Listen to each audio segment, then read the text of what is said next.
but I always ask myself, what's the worst that could happen?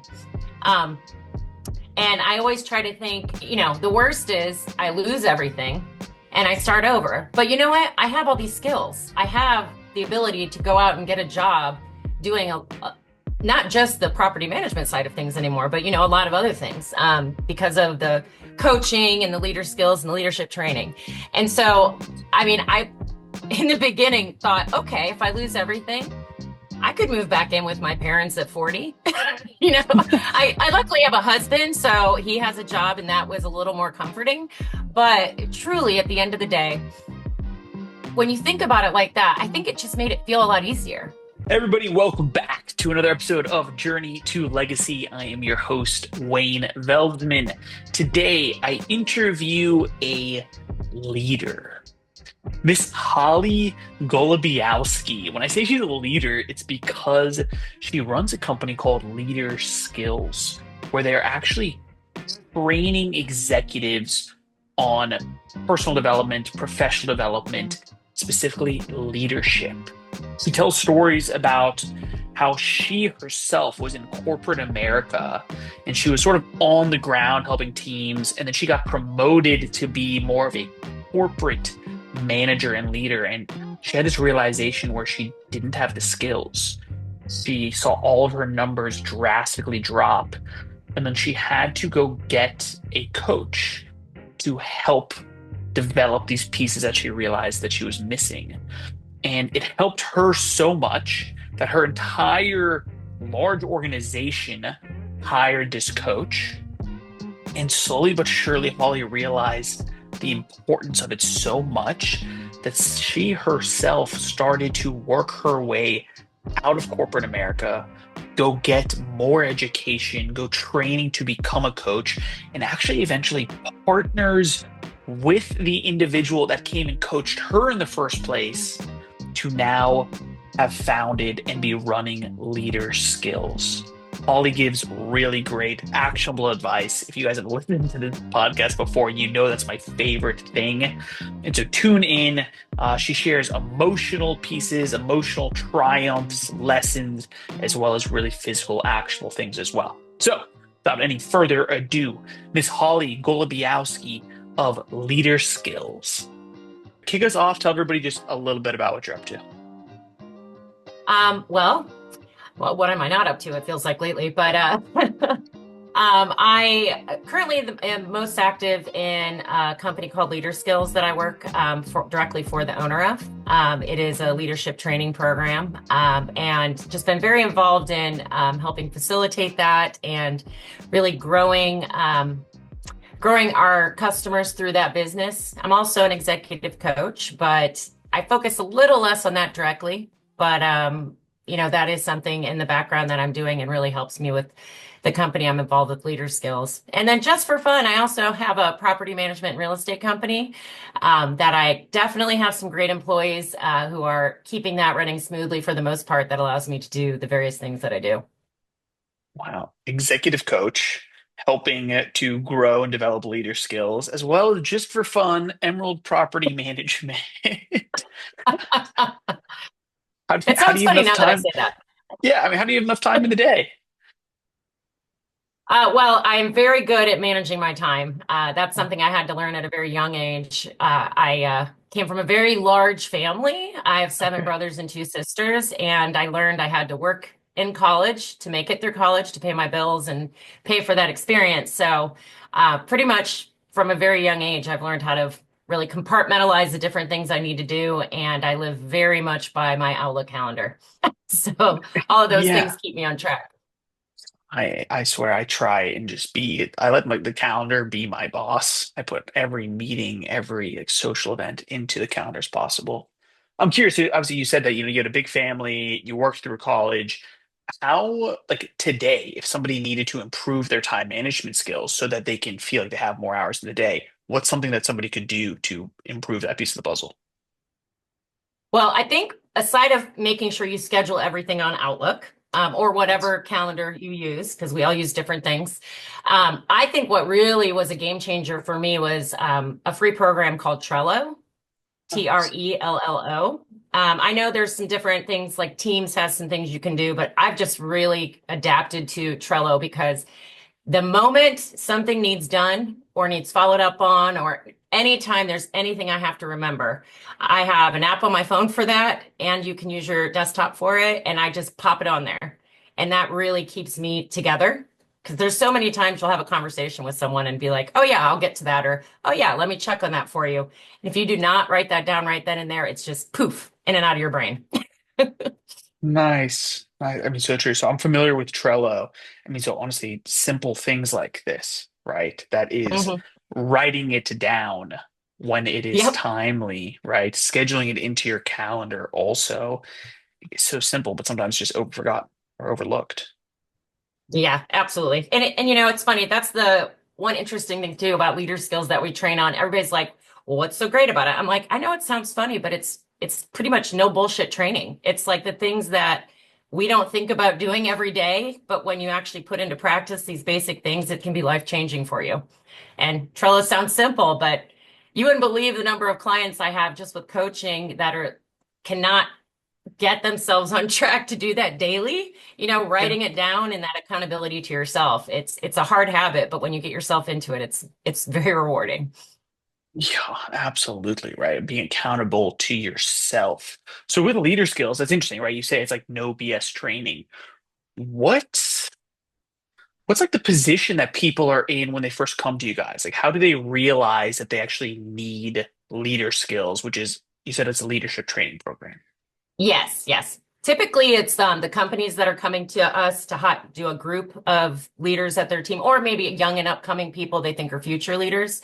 Sure. So we don't get as many individuals reaching out. We do, but not as often. But typically, it's companies that are like, oh my gosh, we've gone through huge growth, or I can never take time off because my team is not self-sufficient and I need to get them to be self-sufficient. It's those kind of situations Yeah. that people find themselves in that they're looking to us for solutions. And really it's such a, corporate America, I feel like is such a, they always want more, always produce more, no matter how good you did yesterday, doesn't matter anymore. It's about, moving forward and getting more out of everything. So, in that environment, I just think that many companies realize one day it just hits them like, oh my gosh, I'm overwhelmed, or my team's overwhelmed and I don't know what to do. So that's frequently how people come to us. Gotcha. Most of those companies, like I said, they're busy growing. They've seen growth. They're starting to feel overwhelmed. And so they Mhm. need to upskill their managers, their leaders they're currently having. Even that Yeah. idea of if like a CEO wants to be able to take a vacation, or if any high level manager wants to be able to take a vacation, they need to be able to trust there's people that's going to take care of it, right? Oh my gosh, yes, absolutely. It's huge. And And and it's people don't realize they're micromanaging, and they're actually creating the problem that they uh, can't leave. But there's so many things that play into it. But yes, yeah. it's a lot of that. How can somebody know if they're micromanaging?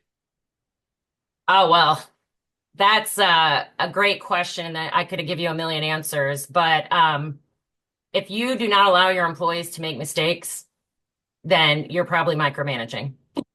That Yeah. would be my short answer to that.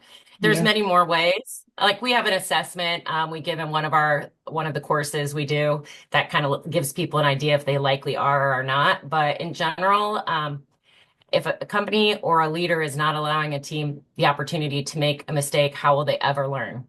Lord knows, my list of the last 30 years of what not to do again is much longer than my list of what I will do again. But that's why I feel like I've been successful is, learning from those things. And if you don't let your employees do that, then how in the world are you ever going to get them to a place where they're learning? So true, right? I think we learn way more from experience making mistakes than just being told what to do, right? And so Yeah. beautiful, right? If you're not allowing your employees to make mistakes, chances are good that you're busy micromanaging them, right? And then Yeah. you're Yes, hindering growth. exactly. And you're telling them, I don't trust you. And when employees don't feel trusted, then they aren't happy anymore. It's kind of it's Sure. a snowball effect of problems. Yeah, interesting. Holly, I want to rewind back a little bit because I know that so you haven't been a lifelong entrepreneur, right? I think you No. come from corporate America a little bit. Hmm. Nice. Yeah, it's actually something I never thought I would do. Oh, no way. again, coming from, I think, a big family, and it's more rural Ohio where I come from. I 32 people in my graduating class, if that tells you Oh, where I'm wow. from. Not a lot of, back at that time, most people didn't go to college. They stayed around that area. And it's just, I guess, safety is kind of more of what I grew up with. You have a job that you make sure you can pay the bills, and you have that job. Sometimes some people, majority of people from my youth had the same job the majority of their life. So for me, it never was something I thought it just never occurred to me, I guess. So Yeah. I found myself, I mean, I was at a level of high anxiety when my last role in corporate America was COO of a medium-sized real estate company that had real estate around the country. So I traveled quite a bit, did a lot of kissing babies, shaking hands, that kind of thing, and but accountable for everything, right? And Okay. I reached this ultimate level of stress, and my husband, of all people, just was like, "You're making a lot of money for other people. That's all you've been doing your Yeah. whole career. And have you ever thought about doing this on your own?" And it's funny because it was kind of like, huh, no, I never Yeah. have thought about that. And I also started thinking heavily about how much I got out of having an executive coach and how much that coach changed my career trajectory. So I was already thinking maybe I'll be a coach like in retirement. Again, after the safety mechanism, I have a retirement fund. I can do that kind of on the side. So that really got the gears turning and had me starting to think about how could I, be a coach and make that my job? How could I maybe start a real estate company? And thinking about those different possibilities of kind of getting out of that corporate America stress really is what made me ultimately make the choice so that I had more control of, my everyday life and clients I worked with and my schedule. Interesting to me that so it was an overwhelm of stress that started pushing you that direction, and you never even thought it might be an option, huh? No, I wasn't born a perpet. I know a lot of people are just born with that DNA. And I definitely was not. It was not something I thought, it just didn't occur to me. Yeah, I mean, I would argue that, the more and more entrepreneurs that I speak to, they have similar stories to you, where like they didn't think that they Really? would go this route. Yeah, and so I don't think a lot of people are born with it. There's a definitely some, I suppose, of these, kind of crazy people, but most people sort of work their way up. And like we are in school often taught this safety mechanism, right? Having Mhm. a safe job, a quote unquote guaranteed paycheck. Mhm. I mean, how did you sort of change your mindset around that safety piece? Because like, I mean, your stress was going up, but still, like, how do you make that pivot from I mean, you were the CEO of a big real estate company, a very successful corporate career, to pivoting Mhm. to theoretically nothing? That's where you have to start Yeah. out. Yeah. Well, and by the way, that in itself is an emotional roller coaster to go from being like, when people ask, what do you do? Oh, well, I'm kind of starting this thing, and Yeah, after people being like, ooh, a COO, it just yeah. feels so different. So there is a huge emotional part to that as well as financial. But it took me probably I would say it took about a year to really wrap my brain around it. And really, started talking to people, started talking to the coach I had been working with, who is actually the founder of LeaderSkills, Nan O'Connor, just asking her questions. And actually, she had done the same thing. She was an executive, owned her own marketing firm, like had clients like Coca-Cola. I mean, this woman was very successful. So that in itself gave me a little bit of confidence just talking to others who had done it. But also, it took me time to set aside funds and make sure I had reserves so that I could survive that financially. And then also doing research on what it would cost to start up.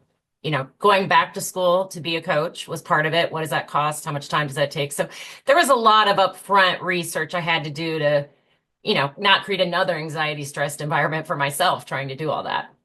Nice. So you said it took about a year for you to sort of prepare to move on.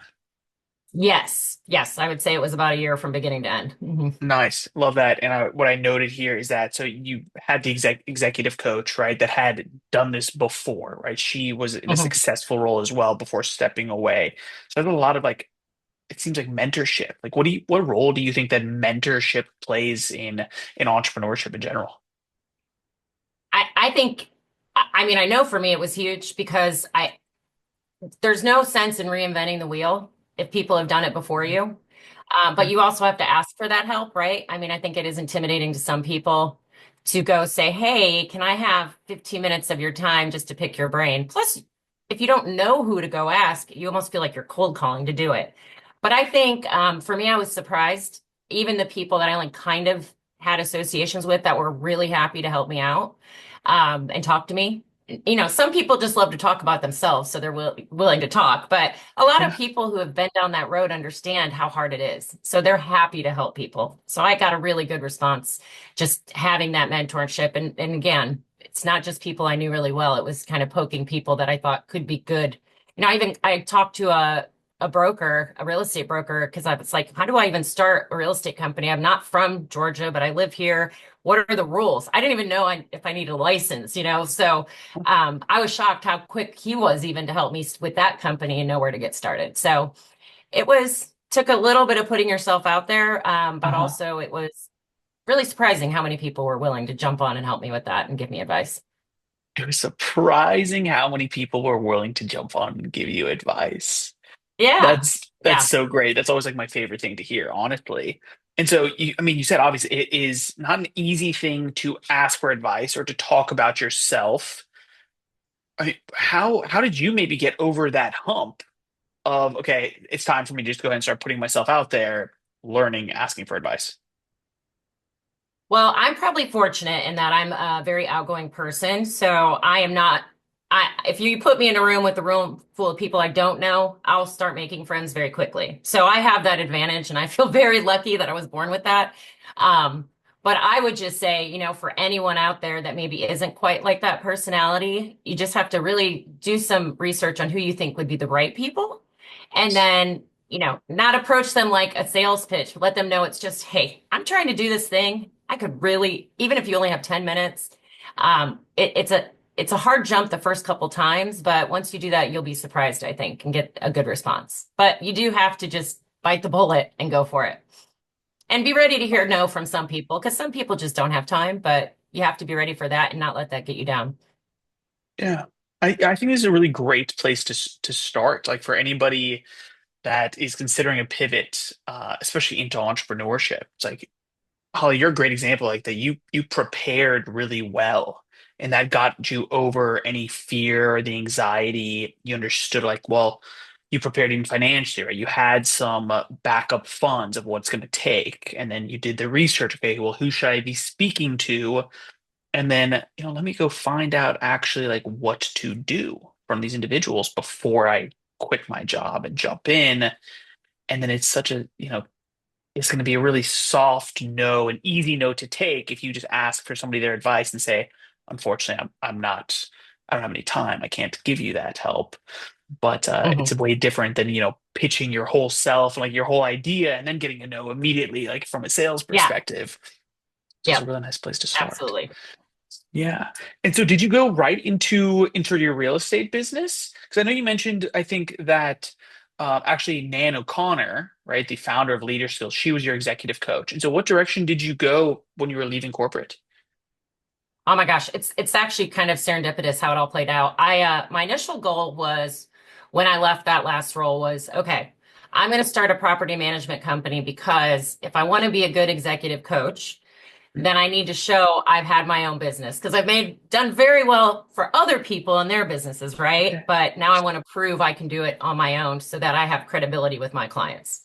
So it really started as my goal is to become a very good coach, but to get to that level, I'm going to do this. And I know property management. I had done it for the last 20 years at that point, and I was very good at it. And I knew I had the most confidence in myself to run that business. So I'm like, okay, that could pay the bills while I build up a clientele over here. Well, because Nam was my coach and I, at this point, wasn't very busy starting up my company, I just had lunch with her one day and we were talking about, how things were going, starting up that business. And I had started my going back to school then for the executive coaching piece of it. And she just kind of mentioned, oh, well, LeaderSkills is actually just word of mouth blowing up. If you have extra time, you are, I forget, I don't want to quote her incorrectly, but she said something very kind about me being one of her better clients she worked with over the years, and she thought I could be really helpful in, facilitating the curriculum as well. So we started talking about that, and I realized, this is a whole nother thing that never even occurred to me. And a woman that I looked up to that much to say, hey, I want you to work with me was probably one of the most Definitely. gratifying things I've ever heard, because I've always looked up to her. And she's just done amazing things for a lot of people. So that was great too. So I'm like, all right, sure. And it just kind of happened that way. I actually do more leader skills than I do one-on-one coaching now. And the real estate, I love. I love that part of what I'm doing now because I can actually enjoy it and choose who to work with and who not to, which I couldn't in corporate America. But that is something that kind of runs on, it's just in the background. It's easy for me to do. I have great employees and I'm involved with my clients, but I'm not involved in every day-to-day piece of that. So leader skills is more of what I'm doing now, which is not how this whole thing started. I think, if you go into this, one thing I would say is, don't get so focused on what you think it's going to be. Allow Mm. some things to happen and be open to opportunities, because this definitely has gone way different than I expected when I started this journey. Well, don't be too focused on what you think it's going to be. Be open for opportunities, for pivots and adjustments. I Absolutely. I love that. I actually was listening to Yeah. a podcast this morning, and there was some joke that he was talking about where like a new founder or a new entrepreneur, they're like, oh, well, I need you to sign an NDA before I can tell you my idea. And then it's like a seasoned entrepreneur, even a seasoned investor is like, okay, well, here's my idea. Like, here's all the thoughts that we have. It's probably completely wrong. The end product is going to probably look completely different. And so, what advice do you have for me? Like, what do you think? This is where we're starting. And I think it's Hmm. a really great example. And you're sort of sharing a similar thing here, right? That's like Yeah. be open to pivots, and we have to be able willing to like listen and make adjustments, right? Oh, yes, yes. Because what you think your customer wants as well is not necessarily what your customer wants. So it's not just in opportunities and profit centers that could arise. It's also what you think your business should be versus what the market tells you you should be doing, if that makes sense. Well, it makes perfect sense to me. It's like, yes, listen to your audience, right? You have a Mhm. hypothesis in the beginning, but then like the best thing you can do is go interview 100 of your ideal audience, of your ideal target market, and hear what they Yeah, actually absolutely. want, what they actually need. Yep. Holly, earlier you mentioned to me that it was a pretty emotional decision and pivot, right? It was one thing to, of course, leave corporate with the safety of the guaranteed paychecks, but is emotional as well. Is that was that like a humility type of thing, going from being a COO to being a, well, I kind of am starting something. Tell me more. Yeah, that is actually a good way to put it. I hadn't thought about it that way, but yeah, it's strange. I think that not everyone, but a lot of people, I think, fall prey to their job becoming tied to their identity. Definitely. And I work really hard now not to do that actively because I realized how much it had back then. Mhm. And to go from being like, oh yes, well, I'm COO of this pretty big company, and I'm in charge of all these people and all this money and these things, and it just felt it gave me a level of confidence I never realized I had back then because of that Mm, job and the title I could say great. I had. And yeah, it felt humbling after the Mm, fact when I'm trying to build all these different things and create a business to be like, oh, well, I'm in real estate. I didn't really, because at first I didn't exactly know what to say either, when you're first getting going. And then when I started getting involved with leader skills, I mean, in the beginning, we didn't know exactly what I was going to do for them or how I was going to fit. We just knew we'd work it out. And, when you're an executive coach with a few clients in the beginning, again, it feels like, well, I'm just kind of like a little speck of dust on this world of business that's going on. So I think it's definitely, it does humble you a bit, but also it's a little scary because mm, for me, I had a lot of things that made me good. Like those companies had people ahead of me that were my leaders, right? Trying to accomplish things. So they were the one that put the final stamp. They were the face of that company. So it was all me. And what if it fails? That was fear of failure was a big piece of, I think, maybe why I never thought of doing this before, because mm, I think I like to win. I don't know if you're familiar with the DISC profile, but I'm a big believer in it. And, I'm a high D, which means, I like to win. That doesn't mean to the discredit of anyone else. It just means I'm going to do whatever I can to try to be a winner at what I try to Definitely. do. Definitely. And I think that definitely came into play, that fear of not winning at it or not being Mm, successful. And then what does that mean? What does that say about me if I was successful all those other years and then boom, I try to do it on my own and I don't do it well. So that was yeah. huge. And it played Yeah. a lot in the background and I didn't know it. I think a lot of people have a fear of failure, right? And so it's awesome that like you can directly say it now, right? Looking back, or it's probably still a part of your life, right? It's definitely a Oh part yeah. of mine that I have to constantly overcome. You think there's some advice? Like, I mean, how do you try and overcome that fear of failure and move forward anyways? Yeah, actually, this is going to sound really silly, but this is what I think has gotten me through it. Even on, I very rarely have rough days like that as I did in the beginning, the first couple years, but Sure. there are still days where it's like, oh my gosh, what is going on? But I always ask myself, what's the worst that could happen? Um, and I always try to think, the worst is I lose everything and I start over. But you know what? I have all these skills. I have the ability to go out and get a job doing not just the property management side of things anymore, but a lot of other things because of the coaching and the leader skills and the leadership training. And so, I mean, I in the beginning thought, okay, if I lose everything, I could move back in with my parents at 40. I luckily have a husband, so he has a job, and that was a little more comforting. But truly, at the end of the day, when you think about it like that, I think it just made it feel a lot easier. Because, I still am going to I have somewhere I can go. I have something I could rely on. I do have assets, but back then, when this first started, I didn't have nearly the comfort I do now in that respect. So I think just really what defining what the fear is, because I think when you don't really think through it that way, it's just like this big blob hanging out there over your head, like a Mm. cloud, a rain cloud. So I always try to keep that in check when I worry about failing at something. What is the worst that could happen? And acknowledging it is like huge because you're like, well, is that really that bad? So yeah, that would be my advice. I like that a lot. It's interesting that you said, Hmm. right? Define it. Don't just let it be this kind of random unknown. It's like, okay, well, what Yeah. is the fear?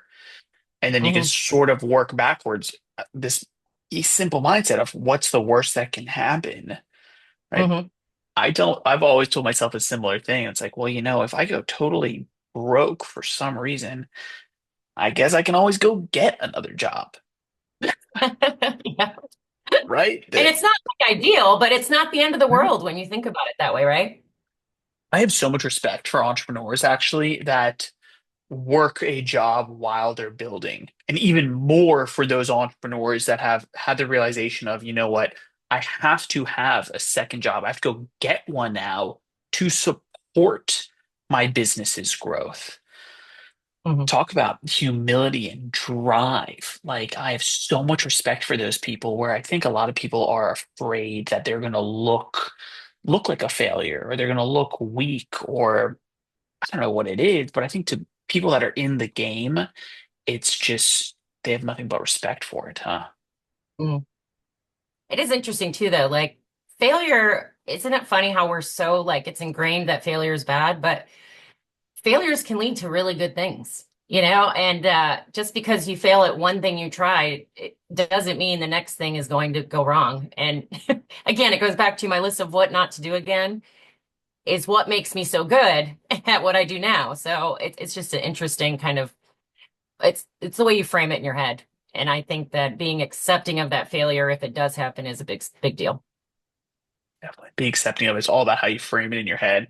What do you Hmm. think if you could think about like the lessons that you've learned or the challenges that you've overcome, what do you think is like one of the biggest challenges that you've overcome, and a key lesson that you could maybe share with the audience? With regards to being an entrepreneur or in general, Give me because in I could general tell in life, because I love this emotional pieces of the puzzle also. Like, I'm a very big you, like mindset first type of guy. yeah. I think that, well, there was a period in my life, which is how I ended up with an executive coach, where I made the jump from like, I would say on the ground management to corporate level management. And I had always been kind of the rock star kid, promoted quickly, always produce results, always look good. And I got very used to that, feeling that way and doing well. Cause again, I wanted to win. So I did whatever I had to figure it out and make it work.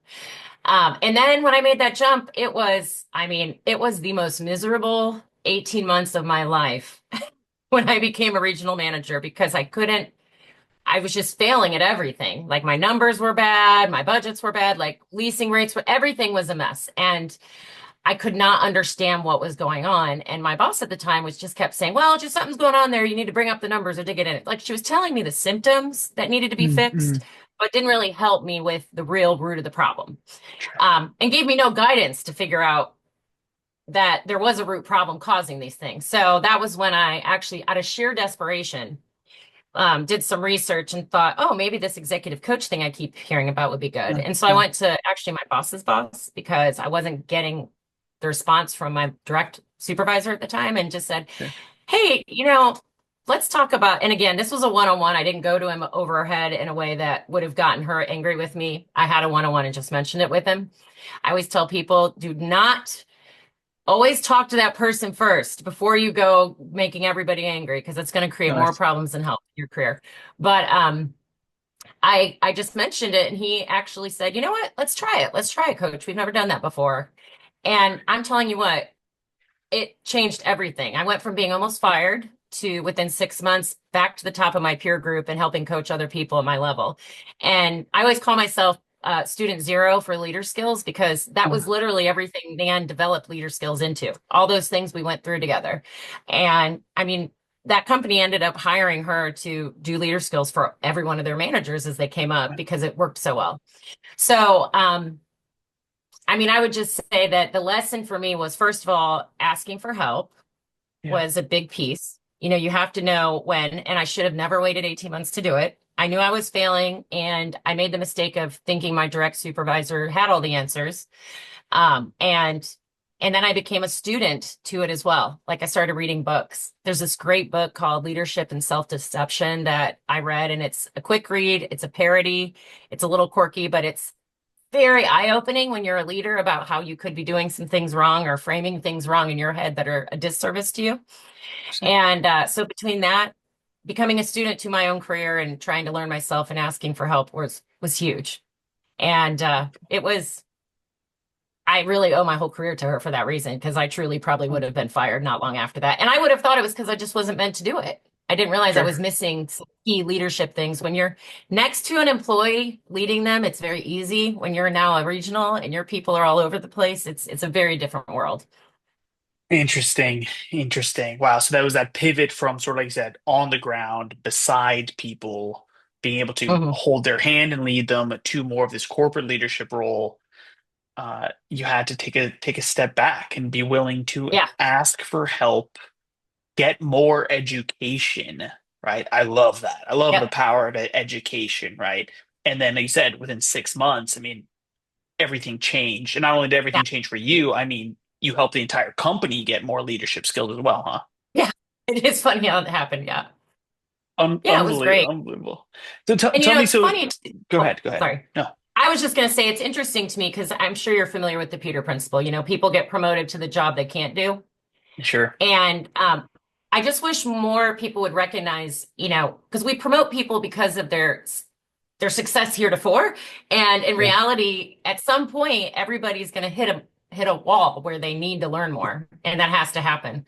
And so many people view it as failure as the person themselves that's struggling, but also the leader above them doesn't recognize, hey, there may be just some training here, or some, extra steps to take. So I think there's failures on both those sides often. So often. I hope that whoever needs to hear this is hearing it, that people get put into positions that they maybe aren't ready for. Some people that I don't think should ever be in those positions simply because they're good at it and they're like, okay, perfect, promote them, and now Yep. congratulations, you're a manager, but you've never been taught any managerial skills and ever taught any leadership skills. Yep. And so, I mean, it sounds like that's exactly what you guys are doing, right? So, I'd love for you again, just tell us a little bit like what exactly is leader skill doing and what's sort of the on the horizon for you all. What are you up to? Well, pretty much the program itself is like a hybrid of online learning and also sessions every 2 weeks with myself or the other facilitators. So it's a 3-month program, a new course every 2 weeks. They watch like these short snippet videos, 5 minutes. Some of them are, I think the longest is 6 minutes. There's usually 3 to 4 of those. They can also read. There's manuals, so people learn by listening. Some people learn by reading. And they literally, as soon as they take the 30 minutes to review all that, can put it into practice right away. And so they get 2 weeks to practice what they're learning. And then at the end of that, we have a session where I hop on with 6 to 10 people per cohort. That's usually how many are in it. And we talk about what worked, what didn't. What do you want to try again? And it's fascinating how basic things, like one of them is conflict management. Just so many people don't know how to frame a conversation with conflict. And so many people think conflict is all bad, but you Mm. need conflict for your company or as a person to improve in life. So it's, we teach things like that, time management, accountability, holding your Yeah. team accountable. And there's all kinds of cool resources too that you can take from it right away and start doing. So Yeah. that's kind of why I say no BS, because it's very straightforward, but also it presents it in a way that most companies just don't train on, because they train you on how to do your job, but not how to lead if you're a leader, right? I mean, most companies, I think one of the books I was reading, like 70% of payroll budgets, or I'm sorry, HR section of their budgets is about let me rephrase that. 70% of budgets for companies is traditionally focused on payroll, training, HR related stuff, but only less than 1% of that number is actual training. So if you think Oh, about wow. that, 70% of your company's budget's probably all paying for that kind of stuff, but less than 1% is training. I guarantee you almost none of that has to do with training to become a leader, right? It's only Yeah. training on how to do. So anyways, Wow. that's kind of what we focus on. Yeah. Man, I know I love that. I like the no BS training, the short, easy to implement or short trainings, right? They're video. Some people like to read, so there's the transcripts, and you can immediately go implement and practice for a week, 2 weeks before you all actually review as a group and get Mhm. feedback, discuss real world situations about what worked and what didn't work either. Yep. Um, Yeah. It's that's pretty that's cool. I that's the way have to learn. clients that, Yeah. yeah, and I have clients that'll be like, okay, guys, what are we going to pick to implement? So it's like now ingrained in our company, like our culture. So it's pretty awesome to watch companies go through it and see how they evolve. I like it a lot. Holly, well, with sort of the theme of the show being a journey to legacy, I always like to ask people about the word legacy, right? Because the more entrepreneurs I speak to, the more people I speak to, everyone has their own definition. So to you, what does legacy even mean?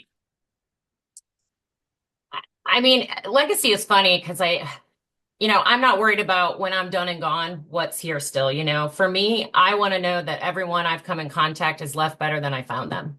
And that could be something small, like giving someone a compliment to make them smile, to someone that's a client that I'm helping make better at their job, or even just a friend that, needs someone there to smile for the day. I really try hard to I get a lot of reward out of that and helping people be better, happier, better version of them, whatever that is. And so to me, if I can do that with people, that to me would be a legacy I'd like to leave individually with people. That is so wonderful. Helping every person you come in contact with, whether it's putting a smile on their face, actually helping them with their job, right? Leaving them better Yeah. than what you found them, huh? Absolutely. It's Yeah, very I love rewarding it. for me. It's super rewarding. I couldn't agree with you more. Like that's one of my favorite definitions right there. And so, Holly, if people out there want to come learn more about you, more about leader skills, where should they go? Well, we have the LeaderSkills website, which is probably the best place to start, which is just leaderskills.training. Very simple, nothing after training. And that is a great place to start. And from there, kind of find the basic info. There's a form on there you can submit, and I'll probably be the one to call and reach out. I usually am the first point of contact for people. And then, beyond that, I do have the Holly G coaching website, which is hollygcoaching.com. Mm. That's another way to get to me, but that's the best, easiest 2 ways. And that's a wrap, everybody. Thank you so much for tuning in today. I greatly appreciate you for being here. Let me know what you thought, because here are some of my biggest takeaways. Ollie talks about the importance of time management. Everybody, use me as my advice, I suppose. Use Holly's advice. Put things into your calendar, write them down as soon as possible, because you're not going to remember. You're going to forget, right? I try and let my calendar be my boss, and it works out for me really, really well. Another interesting tidbit specifically on leadership that Holly shared was that if you're not allowing your employees or your subcontractors, right, or your business partners to make mistakes themselves and learn from those mistakes, you're probably micromanaging people.